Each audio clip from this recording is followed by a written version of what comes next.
বন্ধুর লাশ নিয়ে অ্যাম্বুলেন্সে করে তার গ্রামের বাড়ি যাচ্ছি। সময় কাটানোর জন্য ফোনটা বের করলাম। ঠিক সেই মুহূর্তেই মোবাইলে একটা মেসেজ আসে। আমার সামনেই আমার প্রিয় বন্ধুটি কফিনের মধ্যে লাশ হয়ে পড়ে আছে। মেসেজ করেছে আমার সেই মৃত ফ্রেন্ডের গার্লফ্রেন্ড অবন্তী।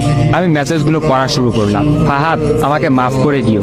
আমি যেই বাবার চোখের দিকে তাকিয়ে কখনো কথা বলতে পারিনি, সেই বাবা যখন অসহায়ের মতো আমার সামনে দুই হাত জোড়ে কান্না শুরু করতে লাগলো, তখন সেই বাবার ভালোবাসার কাছে আমাদের ভালোবাসা হার মেনে গেল। তাই আজ 11 দিন ধরে আমি অন্য মানুষের স্ত্রী। তোমাকে কথা দিয়েছিলাম জীবনের শেষ সময় পর্যন্ত তোমার সঙ্গে থাকবো।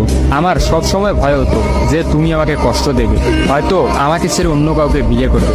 অথচ দেখো, আমি তোমাকে কষ্ট দিলাম, আমি তোমাকে রেখে অন্য পুরুষকে বিয়ে করে ফেললাম।